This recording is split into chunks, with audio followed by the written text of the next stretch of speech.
I'm Dr. Brandy Haley, Program Coordinator for Education with the Arkansas State Board of Nursing. Today's session is designed as a practical playbook, something you can take back to your programs and use immediately. We'll walk through the steps for developing a new pre-licensure program, strategies for student and faculty retention, and the evolving role of artificial intelligence in nursing education. These are the three major focus areas today.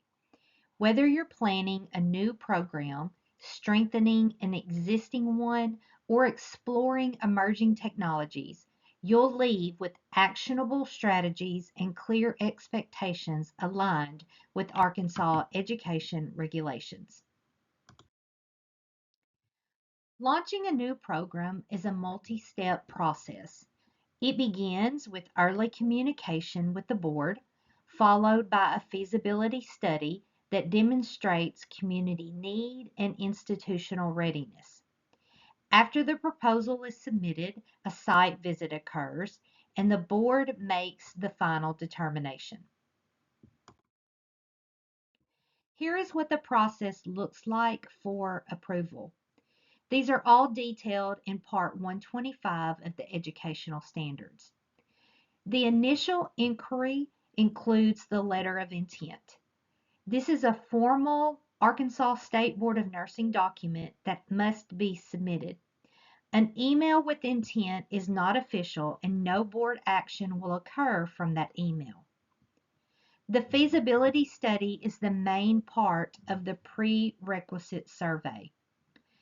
The proposal development is the initial proposal, which outlines everything the program will do for awarding of the nursing certificate or degree. The site visit occurs prior to the presentation to the board for initial approval. After students are admitted and prior to the first cohort graduation, the full approval proposal is submitted along with a second site visit in which ASBN staff will speak to administration, faculty, and students. All three proposals go to the board for a decision. We do have an educational committee that includes 7 members. 4 are board members and 3 are nursing program representatives of each classification of nursing programs. The committee is appointed by the board president and meets formally 3 times per year to review program approvals. On occasion, there are instances where the committee has to review proposals prior to the formal committee meeting, in which communication can occur through email or virtual meetings prior to taking the recommendation to the board.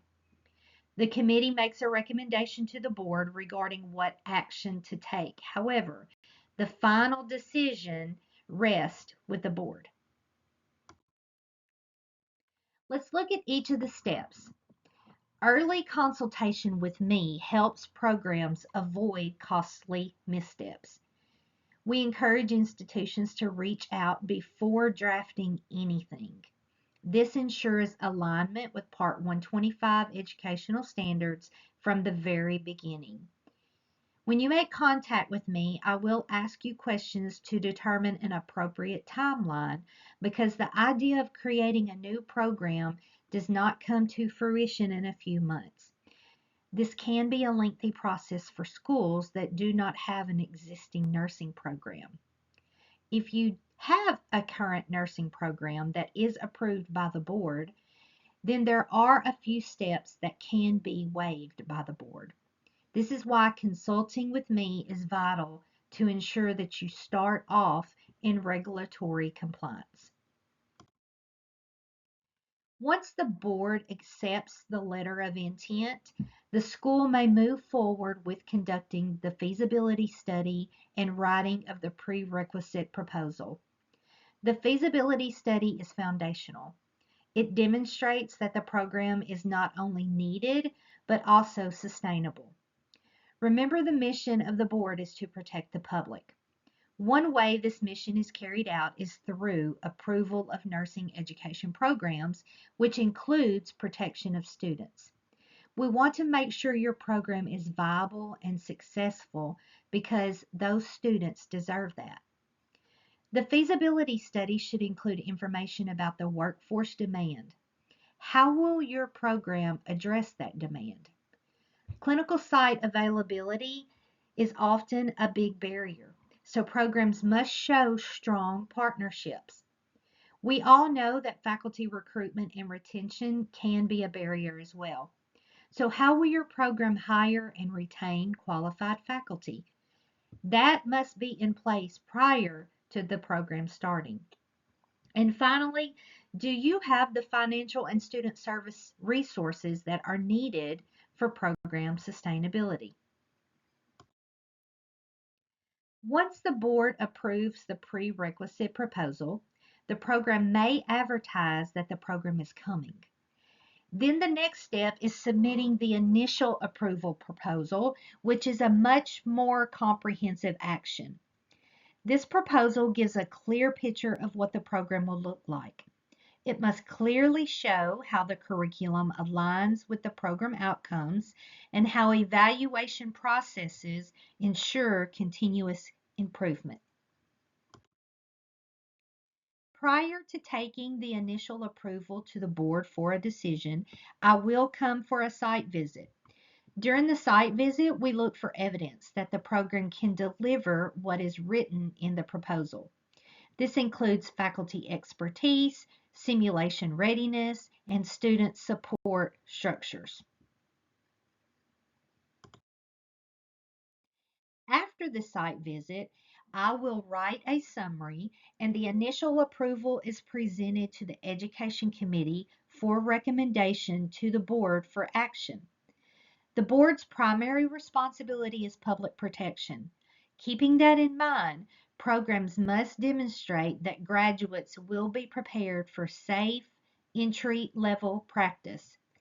If the board approves the initial approval proposal, the program may then advertise for admission and begin.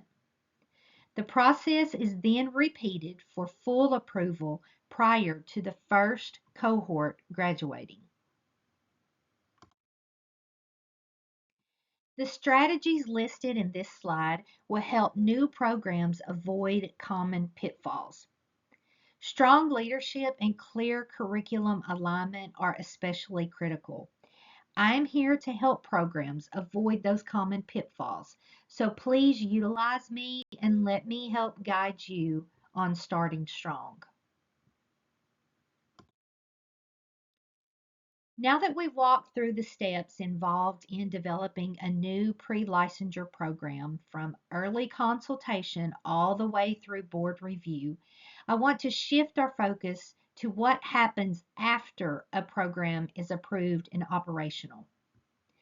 Even the strongest program design cannot succeed without retaining the students and faculty who bring that curriculum to life. Retention is not just a student issue, it is a program health issue. It affects outcomes, accreditation, workload, and ultimately the quality of graduates entering the workforce. So, in this next session, we're going to look at how the factors that influence student and faculty retention impact success of a program. We're also going to look at the research behind those predictors and practical strategies that you can implement to strengthen persistence and success within your program. Retention is a critical quality indicator for every nursing program. High attrition rates often signal deeper issues: curriculum misalignment, lack of student support, or inconsistent teaching practices. From a regulatory standpoint, retention can affect your program's ability to maintain approval and or accreditation status. When students leave, programs must invest more time and resources into remediation, admissions, and faculty workload distribution. Retention also impacts NCLEX outcomes. Students who persist but struggle academically often require targeted support to ensure they are prepared for licensure. Ultimately, retention is about public protection. When programs retain and graduate competent students, the community benefits from a stable, well prepared nursing workforce. This slide highlights the most current research on predictors of student retention from over the past 6 years. First, early academic performance continues to be one of the strongest indicators of whether a student will persist. Research supports that foundational academic success is directly tied to progression in nursing programs. Ask yourself, how did students perform on prerequisite courses that were challenging? Look at your curriculum and determine which course is correlated to successfully completion of your program. For example, in my past educational leadership roles, pathophysiology was a prerequisite course that was significantly correlated to completing the program. That does not mean that a student who barely passed that course will struggle in the program. What that told me is that students who struggle in that course may need early intervention or quicker remediation once enrolled in the nursing program. Second, belongingness is a major factor. There are several educational articles and studies that support the idea that social connectedness and supportive learning environments significantly improve retention. Think about it from the student's perspective. Do they feel like they belong? How are you connecting with your students outside of the classroom? For example, can you send special cards or letters on occasions like a welcome back to school letter or a birthday card? Put their pictures up in the hallway. Give social media shout outs. Pick a student or a group of students that are shining stars for the week and give a certificate or some form of recognition. Do students have a place they can congregate and just be a human, not a nursing student? And this may not be just a study room. If all you have is a study room, then make that room inviting. Have a comfy couch or bean bags for the students to lie on. Have phone charging stations and or maybe snacks. What about a TV in the room for the students to just gather and grow their relationships with each other? Third, structured support services matter. Research shows that programs with strong academic support, like tutoring, coaching, and early intervention, achieve higher retention rates. Look at your program and determine what kind of academic support might be missing. Is there an opportunity to develop a peer coaching or tutoring program through work study? Do you have institutional services or a policy that addresses mental and physical needs of students? I guarantee there are students that have needs you don't know anything about. So anticipate your students' needs. Consider a food pantry or a station for their pet food or a clothing closet. Consider putting your textbooks on reserve for checkout in the library. Look at having laptops for checkout. Find a grant that pays for student uniforms, gas cards, or overnight hotel stays for clinical.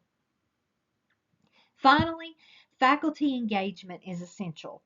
Supportive faculty relationships, positive communication, and approachability are consistently linked to improved student outcomes and retention. You are the face of your program. You are in education because you want to see the next generation of nurses. When you speak to students, are your words uplifting and kind, even in those tough situations where sternness is needed? Remember that students are fighting battles you may know nothing about. Give grace where needed that teaches professionalism. Make your classroom inviting. Make your office inviting. Now let's look at retention strategies that are proactive, not reactive. Early systems allow faculty to identify struggling students within the first few weeks.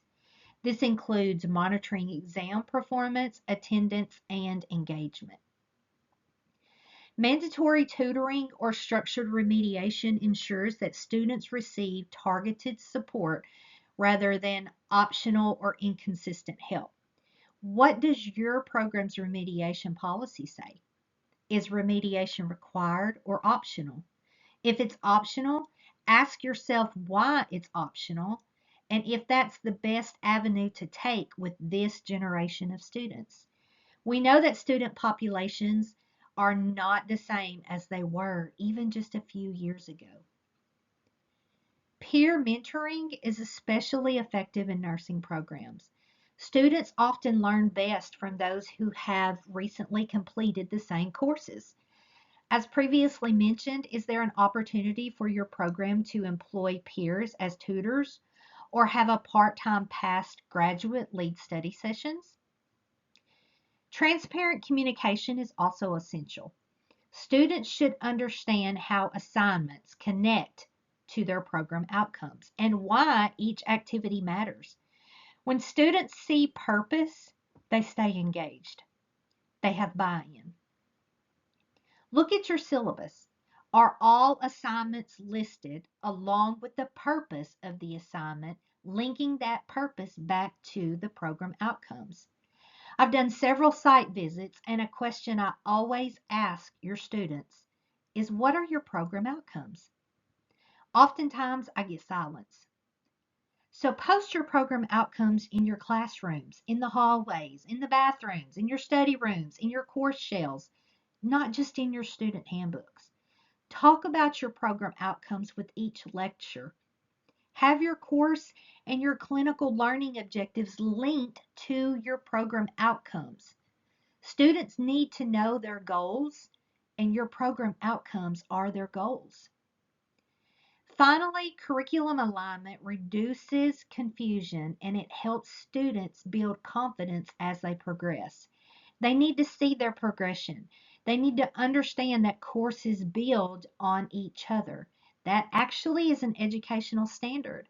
And I will ask students during site visits how their prior courses and current assignments help them achieve program outcomes. At-risk students need structured, consistent, and individualized support.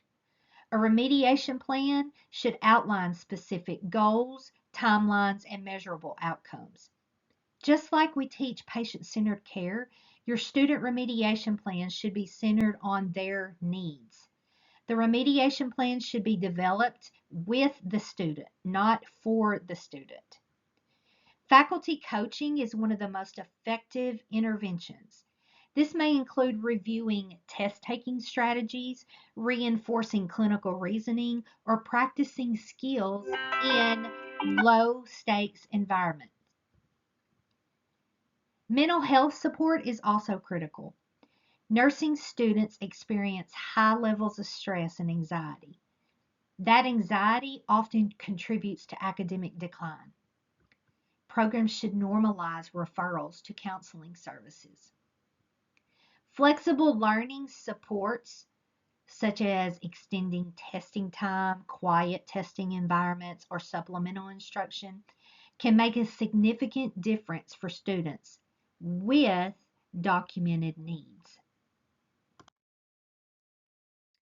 These three strategies give faculty structured ways to support struggling students. Academic remediation examples include exam wrapper reflections. This is where students analyze their errors, their patterns, and their study habits. For example, a student can identify they are erasing the right answer and changing to the wrong answer. So a strategy to give the student is to take the eraser off the pencil and place on the desk independently which requires the student to have purposeful thought and action to pick up that eraser to change the answer. Targeted tutoring sessions. These focus on weak content areas. For example, test results might show that the majority of the class did not perform well over acid-base balance. So conduct a focused tutoring session on that or create a game or simulation to reinforce the missed concepts. NCLEX style question practice with rationales. For example, have students create questions with rationales over content that was missed on the exam or that they are struggling with. If you know it is a historical hard content topic, require students to bring NCLEX style questions to class as a ticket to class. Concept mapping workshops to reinforce clinical reasoning. These are great classroom activities to conduct instead of lecturing all the time. For example, put students in groups, give them a case study and have them create concept maps and then present to the class. So those are ways to focus on academic remediation. Now let's look at clinical remediation. This could involve return demonstration checkoffs for skills that are not mastered or that were learned earlier in the curriculum that they haven't had an opportunity to actually do in the clinical setting. For example, the students learned IV insertion 2 semesters ago, and now they are going to OR clinical where they will all get an opportunity to start an IV. So take your students to the lab for IV insertion refresher. You can also use the lab for remediation of clinical incidents or near misses while in the clinical setting. You can use simulation-based remediation for clinical. Be sure you are using guided debriefing in such instances. Also using focused care plans for specific patient types. If you're having students do clinical care plans and submitting those for a grade them, return to students after your written or your oral feedback and have them fix those errors and turn them back in. When we talk about remediation strategies for professional behavior, be sure you have clear expectations. Oftentimes, they don't realize their behavior is unprofessional, so those clear expectations prior to the setting where professionalism is required is imperative. For example, if your students are going to a conference where professional dress is required, show up to class dressed unprofessional. Be a walking billboard for what not to do. Professional behavior also includes time management coaching. If the behavior is related to being late, either showing up or submitting items on time, oftentimes they don't think about that as professional behavior. So exploring clear expectations, having documented policy is going to help with that area. Attendance improvement plans include looking at each specific cohort and helping them develop realistic plans that are specific to their needs. For example, if a student doesn't have a personal vehicle, so they are relying on a family member to bring them to class or clinical, perhaps suggesting they have a neighbor or a peer as a backup is appropriate.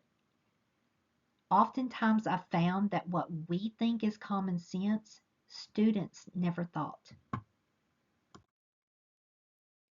Now that we've looked at how to support at-risk students through structured remediation, coaching, and targeted interventions, it's important to recognize that student success does not happen in isolation.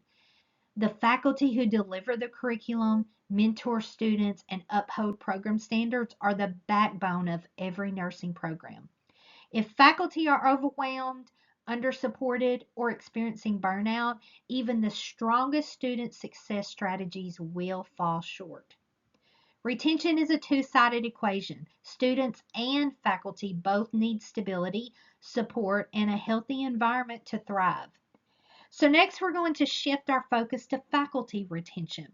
We'll examine the challenges faculty commonly face and discuss some practical strategy programs can implement to strengthen satisfaction, reduce turnover, and build a sustainable, high quality teaching team. Research shows that faculty retention improves when programs invest in structured onboarding.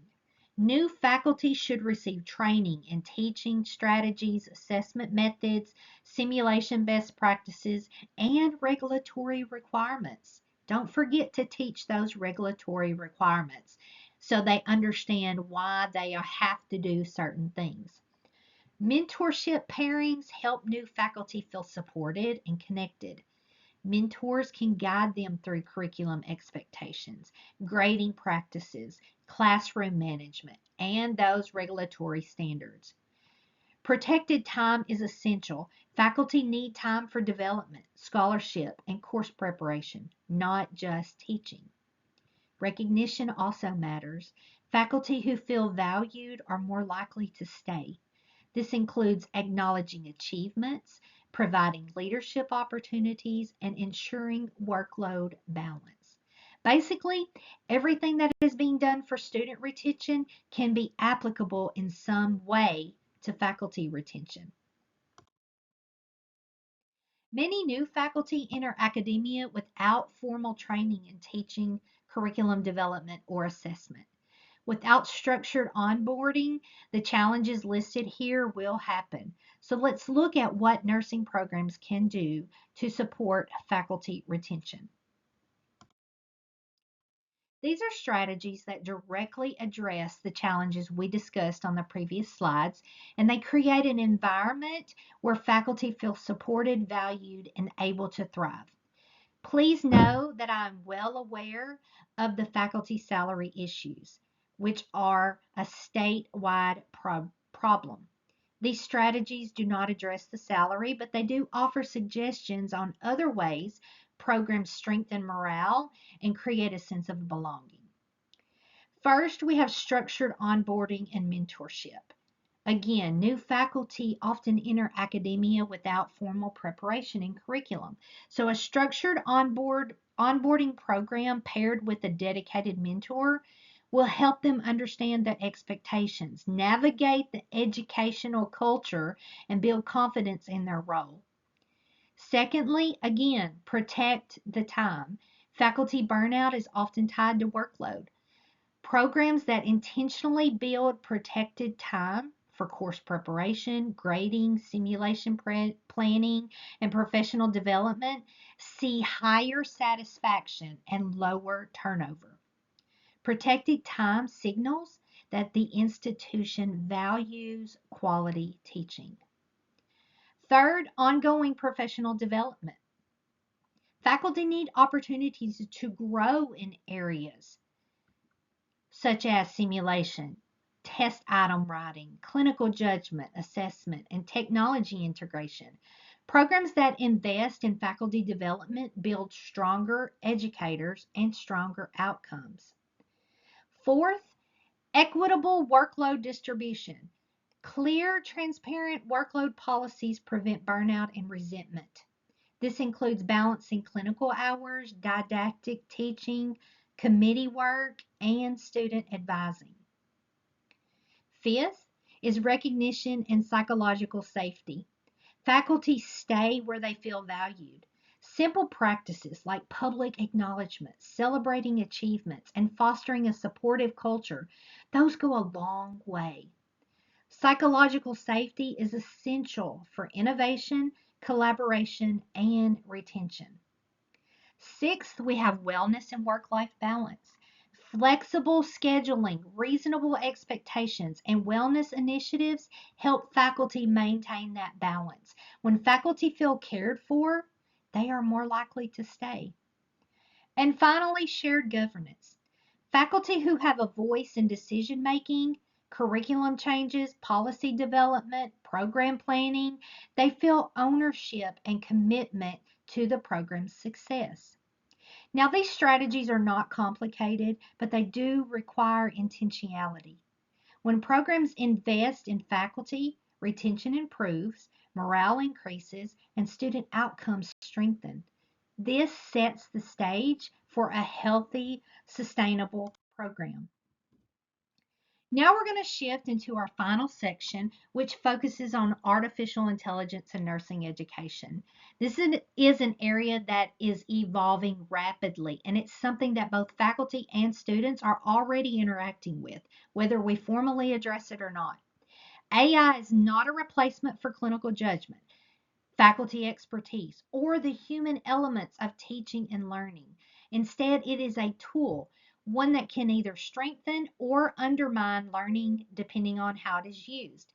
As educators, we have a responsibility to guide students in using AI ethically, transparently, and safely. In this section, we'll look at practical ways AI can support learning, reduce faculty workload, and enhance critical thinking.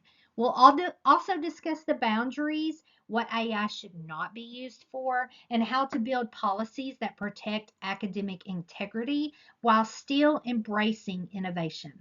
My goal is to give you concrete examples that you can take back to your programs, along with a framework for responsible use that aligns with regulatory expectations and best practices in nursing education. AI can enhance, not replace, teaching. It's especially useful for generating supplemental materials. This slide outlines several appropriate and effective ways that faculty can use AI to support teaching and learning. These uses align with best practices and maintain the integrity of nursing education while reducing workload and enhancing student engagement. So let's look at each one of these independently. First, drafting study guides. Faculty can input key concepts from a unit, such as cardiac disorders or pharmacology topics, and ask AI to organize them into a structured study guide. This is especially helpful for new faculty or when teaching complex content.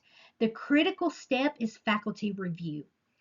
AI can generate a draft, but faculty must verify accuracy, ensure alignment with course outcomes, and correct any misinformation before sharing it with students. To give you an example, faculty can create a study guide covering heart failure, assessment findings, pathophysiology, and priority interventions. Another example, faculty can use AI to summarize the top 10 medications for hypertension with mechanisms of action. Second, generating practice questions. AI can create NCLEX style questions, including select all that apply, prioritization, and delegation items. Use this to your benefit. Faculty can specify the content area, the difficulty level, or cognitive domain. These questions can be used for class activities, for remediation, or exam preparation. But again, faculty oversight is essential.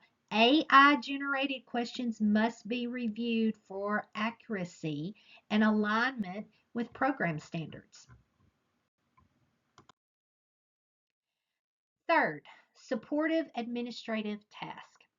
AI can help draft routine communications, rubrics, assignment instructions, or feedback templates. This reduces administrative burden and allows faculty to spend more time on teaching and student support.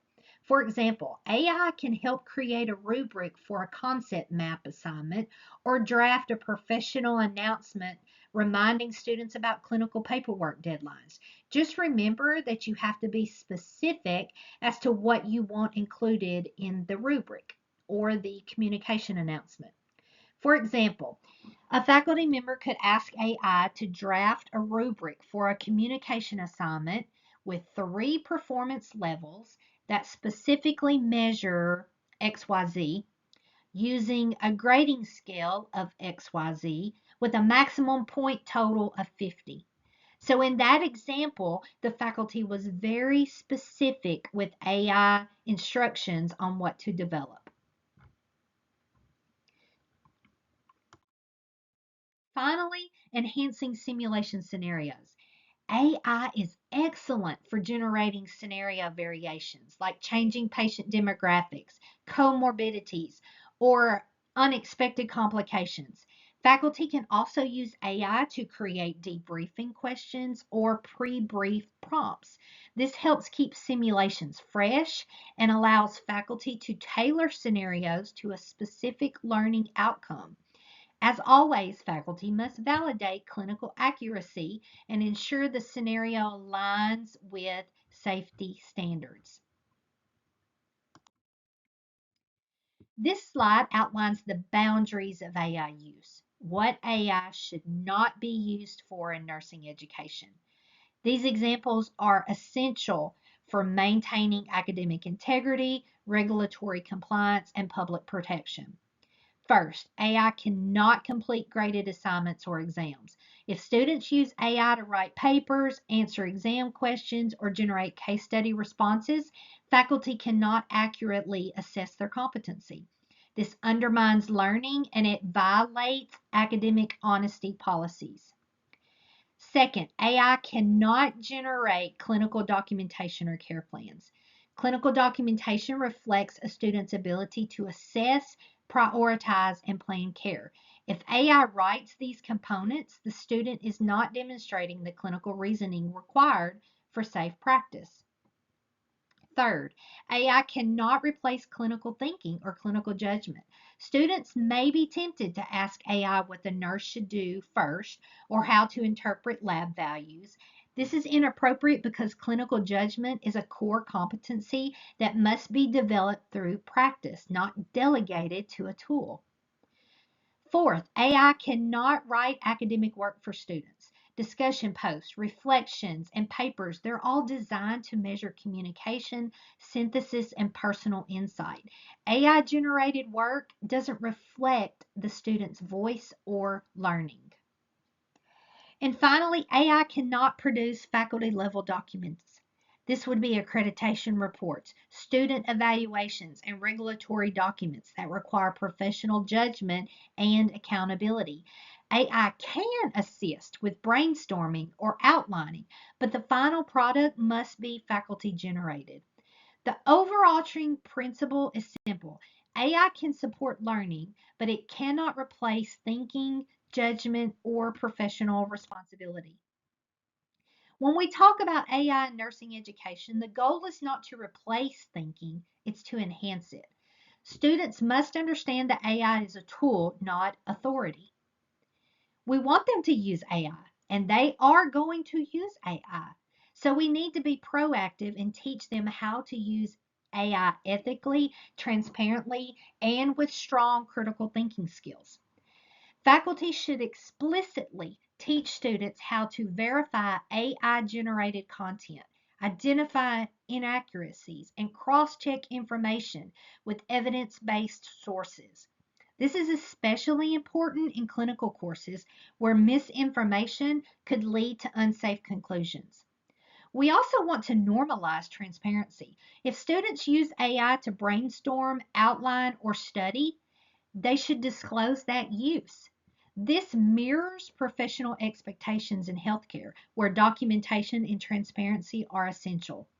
Don't shame students for using AI.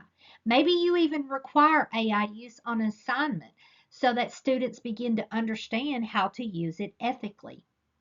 Finally, integrating AI literacy into assignments helps students build the skills they will need in a workforce where AI is becoming increasingly common. Here is a categorized list you can use directly in your presentation or syllabi. These examples are safe, appropriate, and aligned with academic expectations. AI can help students think through scenarios, but clinical judgment remains a human responsibility.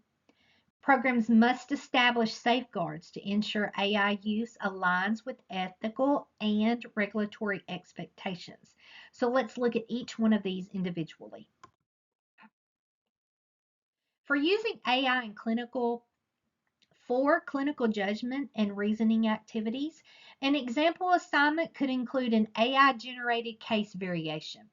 Have your students ask AI to generate alternative patient scenarios, for example, a worsening symptom or comorbidities, and then have students analyze how the plan of care changed. Use it for SBAR practice. Have students generate a mock patient scenario using AI. Then the student creates a handwritten SBAR report based on that. Clinical red flags identification. Ask students to input a scenario into AI and critique the AI's interpretation, identifying what AI got right, wrong, or missed. These strategies work because students learn to evaluate information critically rather than just accept it at face value. It's like a game of find what is wrong. AI can support learning by helping students organize and reinforce content.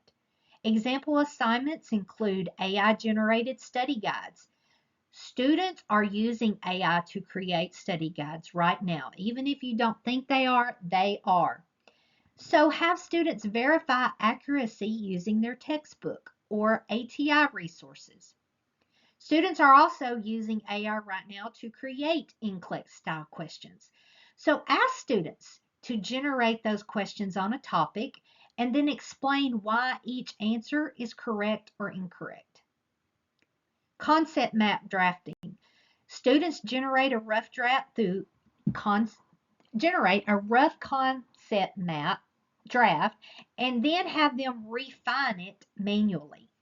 These strategies work because AI supports learning, but students must still demonstrate the mastery. AI can help students refine their communication skills. For example, students can draft a professional email communication to a provider, a preceptor, or a patient and use AI to refine tone and clarity. They are still creating the content, but they're using AI to learn how to tweak their communication skills. Reflection enhancements, you can have students write a reflection, then ask AI for suggestions to further deepen their critical thinking without replacing their own voice. It's like using AI to help them think deeper. AI may say, have you considered this topic? Which can then cause the student to further reflect. For health teaching scripts, students can generate a patient education script using AI and then revise it for accuracy and health literacy.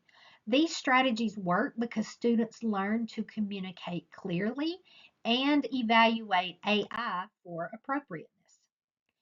AI can also be used in simulation and skills lab support. Have students use AI to generate pre-brief prompts or what would you do first questions. For debriefing analysis, students can input a summary of their simulation performance and ask AI to identify their strengths and improvement areas, then compare that to faculty feedback. Have the student print out the AI report and turn it in with their personal handwritten analysis of how they performed. For skills checklist, students can ask AI to generate a checklist for a skill, for example, Foley insertion, and then compare it to the official checklist. Why this works is students are learning to identify discrepancies and reinforce correct procedures. You can use AI for evidence-based practice and research skills, but I challenge you to stress to students the importance of validating AI. For example, have students use AI to develop PICO questions. Students can brainstorm PICO questions with AI and then they can personally refine them. For article summaries, students compare AI generated summaries to their own summaries to identify inaccuracies. Let students copy and paste their summary into AI and ask AI to find a countering article, but the student has to then validate that countering position article produced by AI. Use it for bias detection. Have students ask AI to summarize an article, then analyze the summary for bias or missing information. Have the student determine what AI missed. These strategies work because students learn to evaluate sources and recognize that AI has limitations. AI can also help students develop time management skills by creating study schedules or prioritizing tasks. Thinking back to earlier when we talked about student retention and focusing on helping them with time management, incorporate AI use. For example, have students use AI to study or create a study schedule. Students can ask AI to create a weekly or a monthly study plan, then adjust it based on their needs. For task prioritization exercise, students input a list of tasks and they ask AI to prioritize them, then justify whether they agree. These strategies work because it supports professional behavior and time management. Finally, using AI in the classroom can be fun. For example, AI can create generated debate prompts for ethical dilemmas. It can create patient personas for communication practice during role play scenarios. Ask students to use AI to quiz them on topics and then bring those results to class for a quick knowledge check. These strategies work because it increases engagement and it encourages active classroom participation. So we are embracing AI's use. With that, though, faculty have to know how to evaluate student work to determine whether AI was used appropriately or inappropriately. The goal is not to catch students, but to ensure academic integrity and protect the development of clinical judgment. First, look at shifts in writing style. If a student who typically writes at a basic level suddenly submits graduate level writing, that's a red flag. AI often produces polished, formal language that doesn't match a student's usual voice. Second, watch for generic or overlay polished responses. AI tends to produce broad, impersonal content. If a reflection contains no personal insight or a care plan lacks individualized reasoning, it may be AI generated. Third, check references. AI frequently fabricates citations or provides outdated sources. If a reference cannot be located in CINAHL, PubMed, or Google Scholar, it may not be real. Fourth, evaluate clinical reasoning. AI can list facts, but it struggles with prioritization and rationales. If a student cannot explain why an intervention is appropriate, that's a concern. Fifth, look for identical phrasing across students. AI often uses the same sentence structures or some unusual wording. If multiple students submit similar content, it may indicate inappropriate AI use. To evaluate student work effectively, faculty can require process-based assignments such as handwritten drafts or concept maps which show the students' thinking. Short oral check-ins are also effective. Students who relied heavily on AI often cannot explain their work. When the student submits the assignment, have the student meet with you for an elevator presentation of 2 to 3 minute synopsis of what the assignment is about. If they wrote the assignment, they should be able to talk the assignment. If the assignment includes references, ask the student to walk you through how they found the references. If the assignment includes interventions, ask the student to verbalize the rationale by saying, explain why you chose this intervention. Finally, requiring AI use disclosure statements promotes transparency and helps students learn responsible use. Faculty cannot ignore AI. Your students are using it. So embrace the use, develop an AI policy, and require students to disclose when AI is being used and how. The goal is to teach students how to use AI ethically, not to eliminate AI entirely. This policy outlines how AI can be used responsibly within the program. Students may use AI for brainstorming, studying, and skill development, but they must disclose its use. Verification is essential. Students must cross-check AI-generated content with evidence-based sources. AI cannot replace original work or clinical reasoning, Misuse, including submitted AI generated work as one's own, is considered academic dishonesty. Thank you for attending or rewatching the presentation. Only those who attended live are eligible for the free CE. If you have any questions, my contact information is listed here. Thank you.